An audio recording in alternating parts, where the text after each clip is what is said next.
Students, sure success academy Surajpur YouTube channel पर आपका स्वागत है। स्टूडेंट्स, हमारे चैनल के द्वारा बाल विकास एवं शिक्षा शास्त्र से संबंधित टॉपिक वाइज एमसीक्यू कराए जाते हैं, जो सी टेट हो या एस टेट हो, साथ ही साथ शिक्षक भर्ती परीक्षाओं के लिए यह सेशन बहुत ही महत्वपूर्ण है। स्टूडेंट्स, इस सेशन में आगे बढ़ने से पहले मैं बता देना चाहता हूं कि टॉपिक वाइज एमसीक्यू की सीरीज़ में पार्ट 1 बन चुका है, जिसे आप पहले देख लें, फिर इस सीरीज़ को देखें। चलिए स्टूडेंट, देखते हैं प्रश्नों को। प्रश्न है, इनमें से कौन सा विकास का एक सिद्धांत नहीं है? ऑप्शन है ए, विकास केवल संस्कृति से शासित और निर्धारित होता है।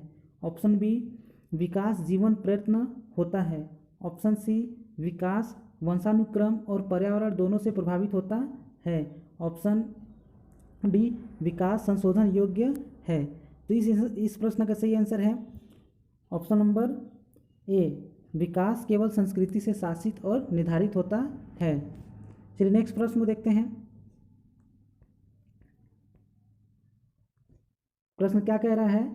निम्न में से एक प्राथमिक स्तर के शिक्षक के लिए सबसे महत्वपूर्ण गुण है। ऑप्शन ए, शिक्षण विधियों में सक्षमता और विषय का ज्ञान। ऑप्शन बी, धैर्य और लगन। ऑप्शन सी, पढ़ाने की उत्सुकता।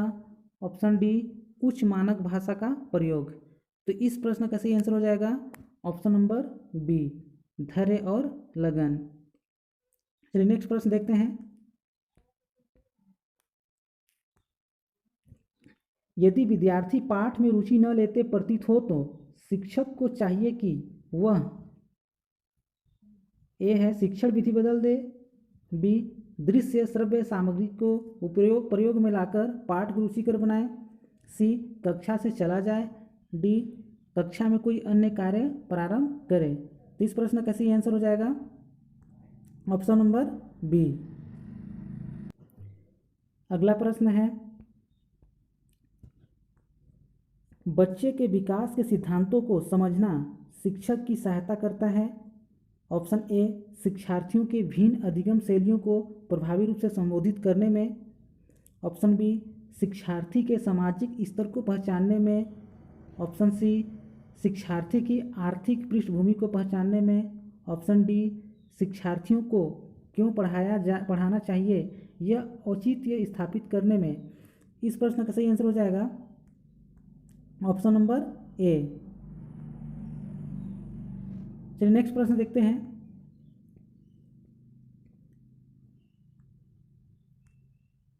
निम्नलिखित में से कौन सा वृद्धि और विकास के सिद्धांतों से संबंधित नहीं है? ऑप्शन ए, निरंतरता का सिद्धांत, बी, वर्गीकरण का सिद्धांत, सी, समन्वय का सिद्धांत, और ऑप्शन डी, व्यक्तिकता का सिद्धांत। तो इस प्रश्न का सही आंसर हो जाएगा ऑप्शन नंबर बी, वर्गीकरण का सिद्धांत।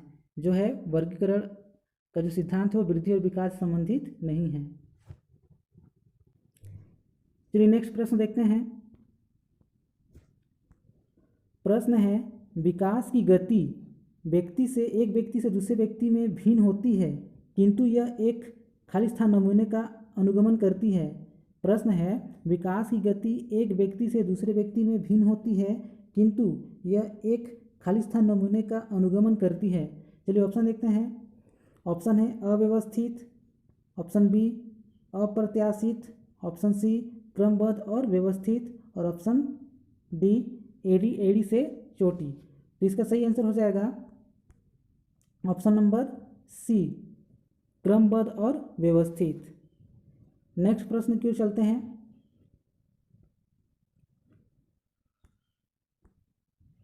विकास के लिए निम्न में से कौन सा एक उचित है? ऑप्शन ए, सामाजिक सांस्कृतिक संदर्भ विकास में एक महत्वपूर्ण भूमिका का निर्वाह करता है। ऑप्शन बी, विकास एकल आयामी है। ऑप्शन सी, विकास पृथक होता है, और ऑप्शन डी, विकास जन्म के साथ प्रारंभ होता है और समाप्त होता है। इस प्रश्न का सही आंसर हो जाएगा ऑप्शन नंबर ए, सामाजिक सांस्कृतिक संदर्भ विकास में एक महत्वपूर्ण भूमिका का निर्वाह करता है। नेक्स्ट प्रश्न देखते हैं। विकास के बारे में निम्न में से कौन सा एक कथन सही है? ठीक है, क्या पूछा इसमें? विकास के बारे में निम्नलिखित में से कौन सा कथन सही है? चलिए ऑप्शन देखते हैं। ऑप्शन है ए, विकास जन्म से किशोरावस्था तक आगे की ओर बढ़ता है और पीछे की ओर बढ़ता है। ऑप्शन बी है, विकासात्मक परिवर्तन एक सीधी रेखा में आगे जाते हैं। ऑप्शन सी, विकास भिन्न व्यक्तियों में भिन्न गति से होता है। ऑप्शन डी, विकास जन्म से किशोरावस्था तक बहुत तीव्र गति से होता है और उसके बाद रुक जाता है। इस प्रश्न का सही आंसर हो जाएगा ऑप्शन नंबर सी, विकास भिन्न व्यक्तियों में भिन्न गति से होता है। चलिए नेक्स्ट प्रश्न देखते हैं।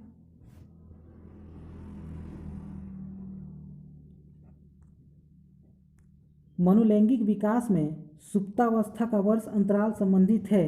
ऑप्शन ए 2 से 5 वर्ष का। ऑप्शन बी 6 वर्ष से यौवन तक। ऑप्शन सी 18 से 20 वर्ष का। ऑप्शन डी 20 से 22 वर्षों का। इस प्रश्न का सही आंसर हो जाएगा ऑप्शन नंबर बी, 6 वर्ष से यौवन तक। नेक्स्ट प्रश्न है, निम्न में से कौन सा विकास का सिद्धांत नहीं है?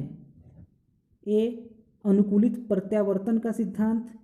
बी, निरंतर विकास का सिद्धांत। सी, परस्पर संबंध का सिद्धांत। और डी, समान प्रतिमान का सिद्धांत। इस प्रश्न का सही आंसर हो जाएगा ऑप्शन नंबर ए। चलिए नेक्स्ट प्रश्न देखते हैं। विकास के परिणाम स्वरूप नवीन विशेषताएं और नवीन योग्यताएं प्रकट होती हैं, यह कथन किससे संबंधित है? ऑप्शन है गोसेल, बी हरलॉक, सी मेरेडिथ और डी डगलस और हॉलैंड। तो इस प्रश्न का सही आंसर हो जाएगा ऑप्शन नंबर बी, हरलॉक। अगला प्रश्न है, इनमें से किनका नाम सुजनन शास्त्र के पिता से जुड़ा हुआ है? ऑप्शन क्रोएमक्रो, गॉल्टन, रॉस और वुडवर्थ। तो इस प्रश्न का सही आंसर हो जाएगा ऑप्शन नंबर बी, गॉल्टन। ठीक है, चलिए नेक्स्ट प्रश्न देखते हैं। शरीर के केंद्रीय भाग से परिधियों या अंगांगों की ओर विकास दर्शाता है। ऑप्शन ए, मध्य बाह्य विकास के सिद्धांतों को। ऑप्शन बी, सोपानीय विकास के सिद्धांतों को। ऑप्शन सी, विकर्णीय विकास के सिद्धांतों को। ऑप्शन डी, विकेंद्रीकृत विकास के सिद्धांतों को।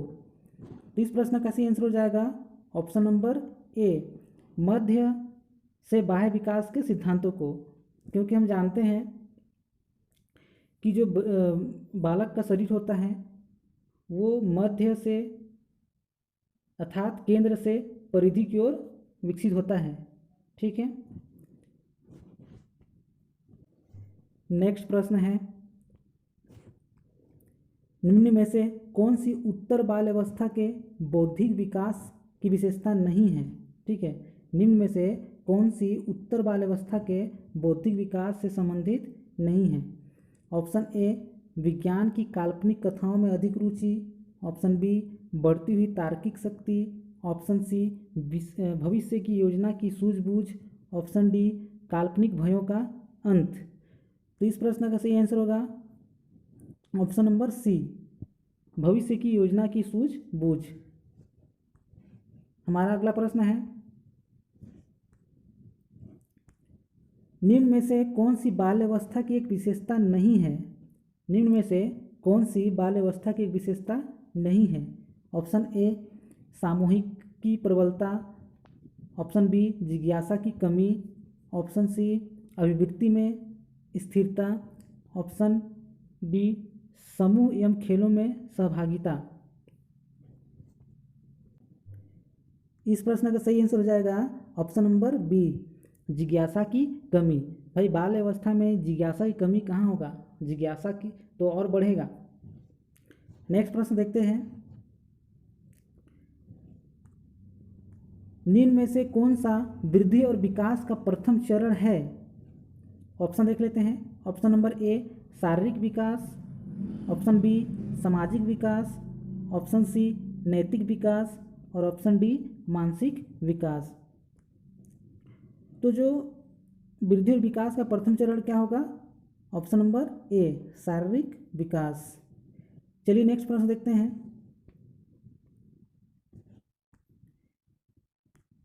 निम्नलिखित में से कौन सा कथन बाल विकास के सिद्धांतों के बारे में गलत है? निम्नलिखित में से कौन सा कथन बाल विकास के सिद्धांतों के बारे में गलत है? ऑप्शन नंबर ए विकास एक निश्चित और पूर्व अनुमानित प्रारूप से होता है। ऑप्शन बी विकास आनुवंशिक और वातावरण का उत्पाद है। ऑप्शन सी सभी व्यक्ति उनके विकास में समान होते हैं। ऑप्शन डी विकास समाकलन के सिद्धांत पर कार्य करता है।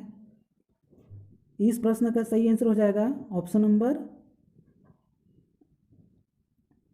नंबर सी सभी व्यक्ति उनके विकास में समान होते हैं। तो ये ऑप्शन नंबर गलत हो जाएगा क्योंकि सभी व्यक्ति विकास में समान नहीं होते हैं। ठीक है, क्योंकि सभी का विकास दर अलग अलग होता है। अगला प्रश्न देखते हैं। चालक विकास की दर में व्यक्तिगत विविधताएं होती हैं, फिर भी चालक विकास का क्रम खाली स्थान से खाली स्थान तक है। चालक विकास की दर में व्यक्तिगत विविधताएं होती हैं, फिर भी चालक विकास का क्रम खाली स्थान से खाली स्थान तक होता है। ऑप्शन देखते हैं। ऑप्शन ए शीर्षगामी और अधोगामी, ऑप्शन बी अधोगामी से शीर्षगामी, ऑप्शन सी अपरिष्कृत अर्थात स्थूल चालक विकास से परिष्कृत सूक्ष्म चालक विकास, और ऑप्शन नंबर डी परिष्कृत चालक विकास से अपरिष्कृत चालक विकास तक। तो इस प्रश्न का सही आंसर हो जाएगा ऑप्शन नंबर सी अपरिष्कृत स्थूल चालक विकास से परिष्कृत सूक्ष्म चालक विकास की ओर। क्योंकि हम जानते हैं जो बच्चा होता है सबसे पहले अपरिष्कृत स्थूल अर्थात अपने शरीर के बड़े बड़े अंगों को, जैसे सिर को, कमर को, हाथ को हिलाना सीखता है, कंट्रोल करना सीखता है। फिर हाथ को कंट्रोल करने के बाद वो उंगलियों को अर्थात सूक्ष्म अंगों को कंट्रोल करना सीखता है। ठीक है।